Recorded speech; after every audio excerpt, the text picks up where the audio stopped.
Auzubillahi Bismillahirrahmanirrahim. I welcome you all in our class online session. Hope you all are fine and having good health. In previous session, we were discussed about common bus of DC, that many of the renewable electricity that is produced from the renewable energy source, either it is a wind turbine power plant produce electricity, and that electricity is in AC form that convert from the converter, that AC to DC converter that provide the particular supply to the common DC bus bar. And further, if electricity produced by DC solar array, then that particular DC electricity we need to provide DC common bus, but first we need to convert that DC power electricity from DC to DC converter for compatibility of voltage, because if the bus bar having the operating voltage of 24 and the operating generating voltage that is produced from solar array, that could be 18 volt or 20 volt, but the requirement of the bus is 24 volts. To create the compatibility of 20 and 24, we need a converter that convert the 20 volt and make a compatibility, create a compatibility between that source of DC array and even with the DC bus bar. To create that particular compatibility, we need to use that DC to DC converter to convert that electricity of one level of DC with the required level of DC bus bar. That particularly is an example would be 24 volt DC. So this is the case of renewable electricity. हमने ये discuss किया इसमें कि renewable electricity से अगर electricity आपकी पैदा हो रही है तो आप डीसी बस को प्रोवाइड करने के लिए विंड टर्बाइन से एसी टू डीसी कन्वर्टर को इस्तेमाल करेंगे, और सोलर पावर एरे के लिए आप इस्तेमाल करेंगे डीसी टू एसी कन्वर्टर, ताकि आप कंपैटिबिलिटी बस बार की मैच कर सकें। उसके बाद हमने ये डिस्कस किया कि जो एरो जा रहा है इसका मतलब ये है कि पावर जो यहाँ से प्रोड्यूस हो रही है वो लिंक हो रही है आके वन डायरेक्शन में source to in the DC bus bar, DC common bus. Further लेकिन जब हमने, और इसे कहते हैं डिस्ट्रीब्यूशन जनरेशन। डिस्ट्रीब्यूटेड जनरेशन क्यों कहते हैं? क्योंकि ये छोटे छोटे प्लांट्स में डिस्ट्रीब्यूट होती है और इलेक्ट्रिसिटी इससे प्रोड्यूस होती है, जनरेट होती है। ये भी एक छोटा डिस्ट्रीब्यूशन यूनिट है जिससे इलेक्ट्रिसिटी पैदा होती है और आपके डीसी बस बार में आके शामिल होती है। फर्दर अगर आप यहाँ देखें तो एक स्टोरेज का मैकेनिज्म है। स्टोरेज का मतलब ये है कि इलेक्ट्रिसिटी जो इस सिस्टम से आके इसमें स्टोर होती है डीसी टू डीसी कन्वर्टर के ज़रिए से। अब देखें 24 वोल्ट अगर डीसी बस बार की ऑपरेशनल ऑपरेटिंग वोल्टेज है। अब ऑपरेशनल ऑपरेटिंग वोल्टेजेस जो यहाँ पर आपको नज़र आ रहे हैं वो डीसी बस बार की तो हैं, लेकिन साथ ही साथ एक ये चीज़ भी गौरतलब बात यह है कि अगर आप के बैटरी के वोल्टेज 12 हैं और ऑपरेटिंग वोल्टेज जो बस बार के हैं वो 24 हैं, तो उस 24 से 12 में कन्वर्ट करने के लिए आपको एक कन्वर्टर की ज़रूरत होगी। तो वो इलेक्ट्रिसिटी जो आपको स्टोर करवानी है, इन रिन्यूएबल इलेक्ट्रिसिटी जो पैदा हो रही है सोलर बस बार में शामिल हो रही है, उस सोलर बस बार के ज़रिए से आप बैटरी को अगर चार्ज करना चाहते हैं तो you need to convert that particular one level of DC common bus bar from one level of DC to make a compatibility with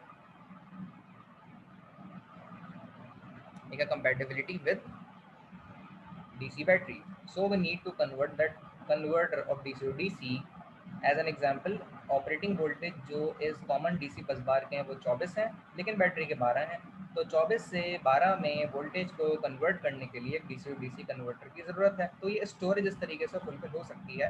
अब दूसरा सिनेरियो उसका ये है कि अगर आपकी इलेक्ट्रिसिटी एक्सेस अमाउंट में आपने यहाँ पे स्टोर करवा दी, लेकिन आप वो इलेक्ट्रिसिटी वक्त आने पे वापस भी चाहते हैं, तो इस डायरेक्शन से वापस आप 12 वोल्ट से कन्वर्टर के जरिए से 24 वोल्ट में वापस इलेक्ट्रिसिटी लेके सिस्टम ऑफ लोड को यूटिलाइज कर सकते हैं जो इस कॉमन डीसी बस बार से ड्राइव हो रहे होंगे। क्या यहाँ तक मेरी कोई भी बात किसी की समझ में अगर नहीं आई हो, कोई सवाल किसी के जहन में हो तो काइंडली पूछ लीजिए, मैं आप लोगों को इसका जवाब दे दूंगा। और कोई भी डिफ़िकल्टी हो तो मैं मौजूद हूँ, मुझसे पूछ सकते हैं आप। कोई भी डिफ़िकल्टी किसी के ज़हन में नहीं है तो हम यहाँ से आगे बढ़ते हैं। ओके, अब मिसाल के तौर पर इलेक्ट्रिसिटी पैदा हो रही है ट्रांसफार्मर के ज़रिए से ना। इलेक्ट्रिसिटी पैदा हो रही है और ट्रांसफार्मर के ज़रिए एसी इलेक्ट्रिसिटी पैदा होती है और एसी को डीसी में कन्वर्ट करेंगे। एसी से डीसी में कन्वर्ट करने के लिए you need a inverter to convert that, sorry, rectifier convert that particular one AC level current off into DC level of current। ठीक है, तो उस मकसद के लिए हम यूज़ करते हैं एक रेक्टिफायर को जो इलेक्ट्रिसिटी को कन्वर्ट करता है। साथ ही साथ ये बाई डायरेक्शनल है कि इलेक्ट्रिसिटी यहाँ से आ भी सकती है और यहाँ से वापस भी ली जा सकती है किसी फर्दर लोड को अगर यूटिलाइज करना है ट्रांसफार्मर के ज़रिए से। ठीक है, क्योंकि ट्रांसफार्मर के प्राइमरी और सेकेंडरी दो सर्किट होते हैं। ठीक है, तो इलेक्ट्रिसिटी यहाँ से यहाँ पे ली और दी जा सकती है डीसी और डीसी कन्वर्टर के जरिए। तो वो इलेक्ट्रिसिटी जो कि हम थर्मल पावर प्लांट से एसी के ज़रिए हासिल करते हैं, उस एसी को ट्रांसफार्मर के ज़रिए कंपैटिबल बना के स्टेप डाउन करा जाता है और देन उस एसी इलेक्ट्रिसिटी को एसी से डीसी में कन्वर्ट करने के लिए एक रेक्टिफायर सर्किट चाहिए जो कि हम डायरेक्टली एक बस बार को प्रोवाइड करें। अच्छा, ये बात तो यहाँ पर हो गई जो कि कन्वेंशनल तरीका है इलेक्ट्रिसिटी को पैदा करने का। इसके अलावा अगर आप थोड़ा गौर करें, ये इलेक्ट्रिसिटी हम यहाँ पे कन्वेंशनल तरीके से थर्मल पावर प्लांट के जरिए इलेक्ट्रिसिटी को पैदा करते हैं और सिस्टम में यहाँ से शामिल करवा रहे हैं रेक्टिफायर कन्वर्टर के जरिए से, रिन्यूएबल के जरिए इलेक्ट्रिसिटी पैदा कर रहे हैं और उसे कन्वर्ट करवा रहे हैं कन्वर्टर्स के जरिए और उसे शामिल करवा रहे हैं डीसी नेटवर्क के अंदर। इसी तरीके से स्टोरेज की अगर आप बात करें कि एक्सेस अमाउंट ऑफ इलेक्ट्रिसिटी अगर इन दोनों नेटवर्क से बहुत ज़्यादा पैदा हो जाती है तो उस इलेक्ट्रिसिटी को कन्वर्टर के ज़रिए से बैटरी में स्टोर भी कर सकते हैं और अगर आपको ज़्यादा लोड यूटिलाइज करना है तो वापस बैटरी से लेके डीसी डीसी कन्वर्टर के ज़रिए इस कॉमन बस बार और डीसी से के ज़रिए से इन लोड्स को यूटिलाइज भी कर सकते हैं। क्या यहाँ तक कोई डिफ़िकल्टी किसी के जहन में हो तो पूछ लीजिए। मैंने यहाँ पर ये 1, 2 और 3 सेक्शन को डिस्कस कर लिया। अब मैं लोड के ऊपर बात करूँगा। लोड के ऊपर तो ये आखिरी सेक्शन है इस स्लाइड का, फिर ये स्लाइड हमारी कंप्लीट हो जाएगी। बट इसको डिस्कस करने से पहले मैं ये पूछना चाहूँगा, कोई डिफ़िकल्टी किसी के जहन में हो तो पूछ लीजिए। कोई भी सवाल हो किसी के जहन में? No sir. अच्छी बात है, आपको सब समझ आ रहा है। फर्दर हम आगे बढ़ते हैं इसमें और इस पर बात करते हैं कि फर्दर अगर आपकी इलेक्ट्रिसिटी पैदा हो गई, ठीक है, और आपने उसको यूटिलाइज भी करना शुरू कर दिया,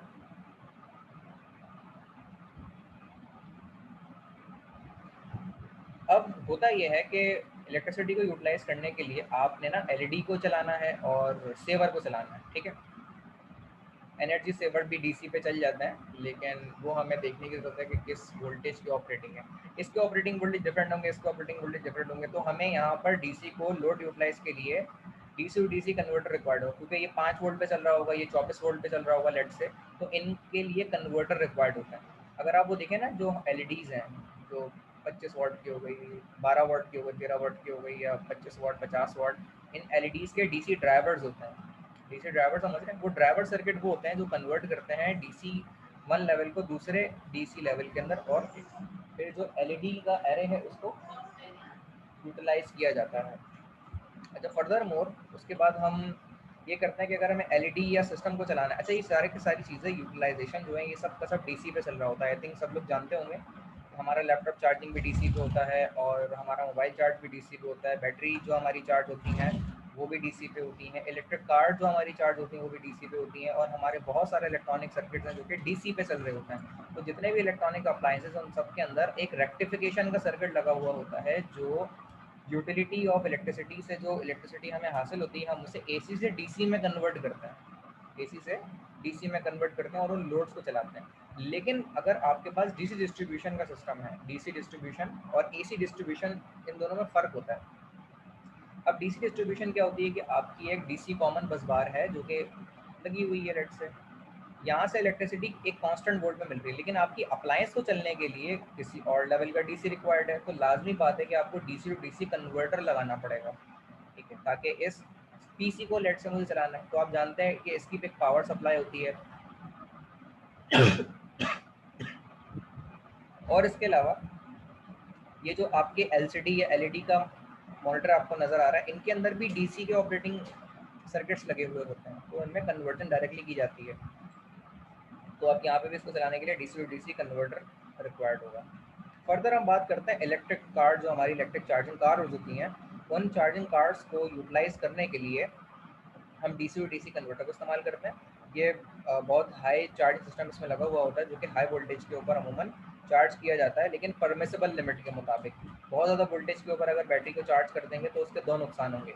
एक तो वो गर्म बहुत ज़्यादा हो जाएगी, दूसरा वो बैटरी फूलने लगेगी, और तीसरा वो उसकी यूटिलाइजेशन इलेक्ट्रिसिटी की इतनी ज़्यादा बेहतर नहीं होगी, उसकी एफिशिएंसी, उसकी ड्यूरेबिलिटी, उसकी रिलायबिलिटी कम होती जाएगी। तो दैट्स रीज़न कि जब हम इलेक्ट्रिसिटी को सॉरी जब इलेक्ट्रिक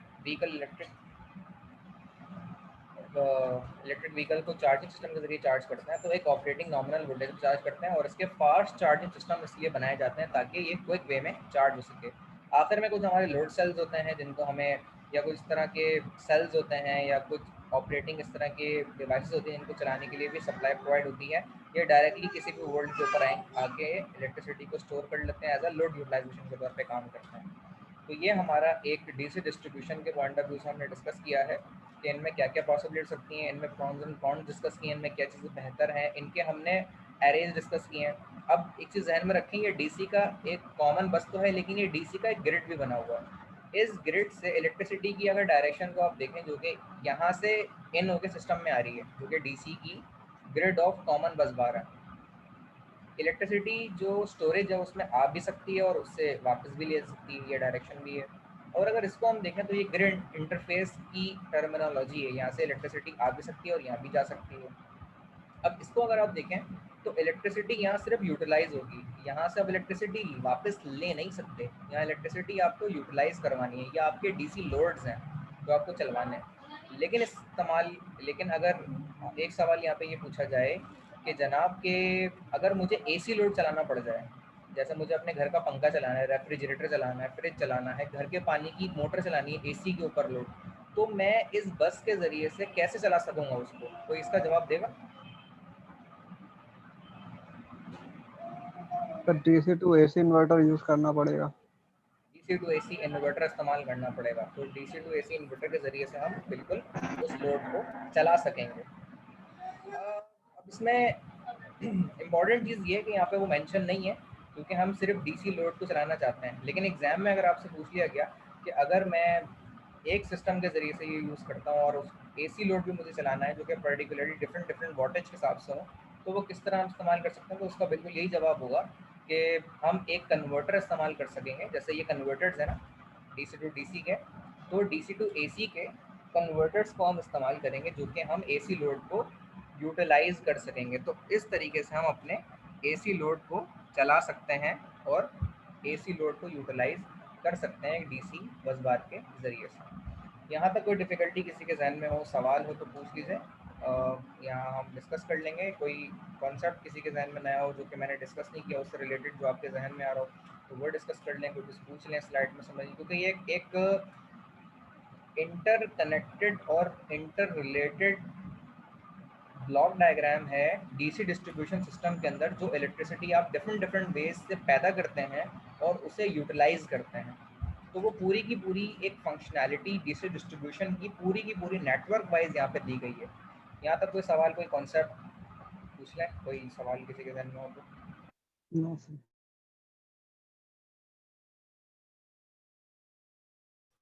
क्लियर है सर। सर ये लोड में डीसी टू डीसी कन्वर्टर जो लगे हुए ना, ये डिफरेंट डीसी वोल्टेज दे रहे हैं सर लोड के लिए आउटपुट पे। जैसे सेवर को डिफरेंट डीसी वोल्ट चाहिए, हमारे कंप्यूटर को डिफरेंट डीसी वोल्ट चाहिए, और चार्जिंग के लिए, व्हीकल चार्जिंग के लिए डिफरेंट डीसी वोल्ट चाहिए सर।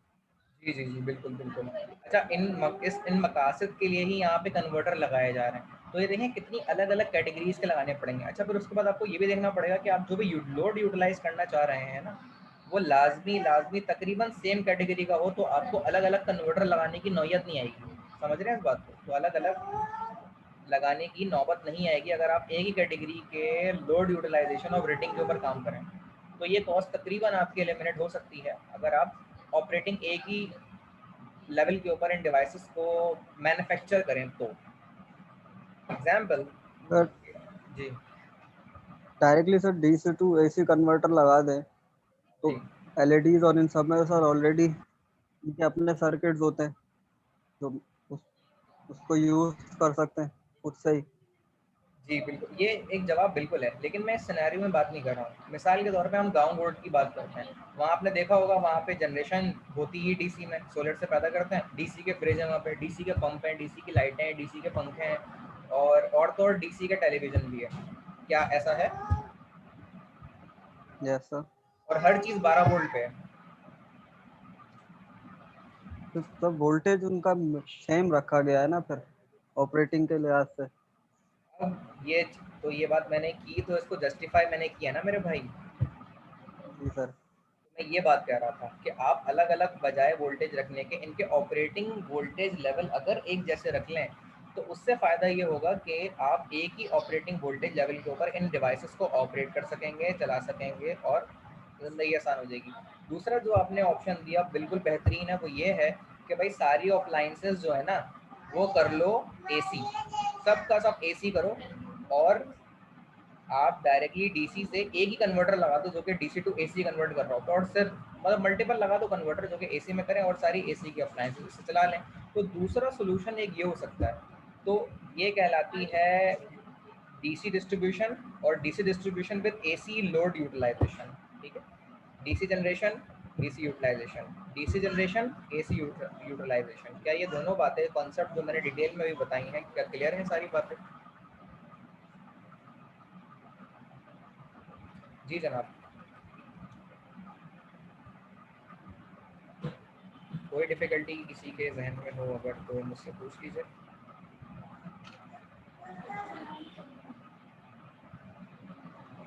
कोई भी डिफ़िकल्टी किसी के जहन में हो तो पूछ लीजिए।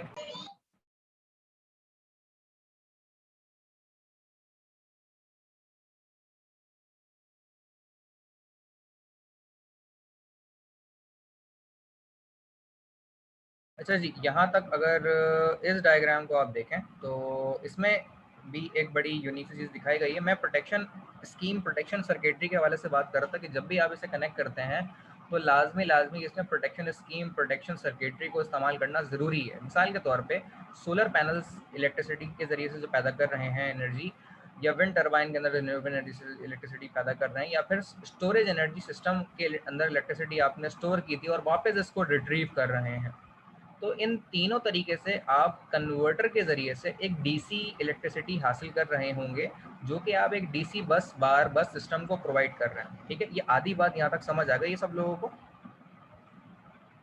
Yes sir. अच्छा, अब इनमें प्रोटेक्शन स्कीम्स प्रोवाइड करना ज़रूरी है। प्रोटेक्शन स्कीम्स का मतलब ये होता है कि आपने देखा होगा कि बाज़ पैनल्स के सिस्टम जो होते हैं, पैनल से मुराद ये होते हैं, या डिस्ट्रीब्यूशन बोर्ड्स, तो इन कन्वर्टर से पहले इनके ब्रेकर्स लगते हैं।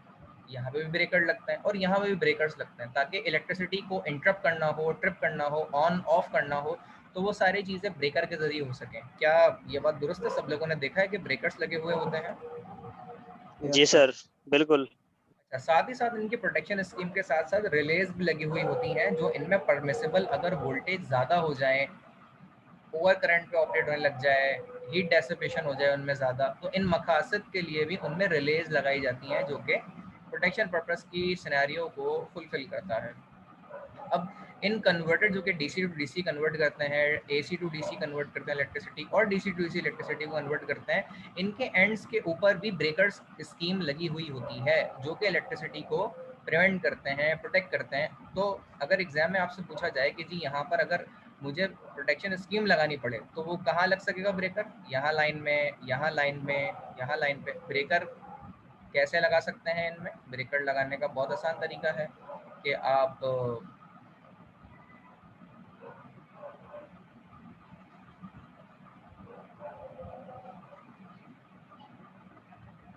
ये ब्रेकर लगा दें, ठीक है, और इस तरह यहाँ ब्रेकर लगा दें, और इस तरीके से यहाँ ब्रेकर लगा दें।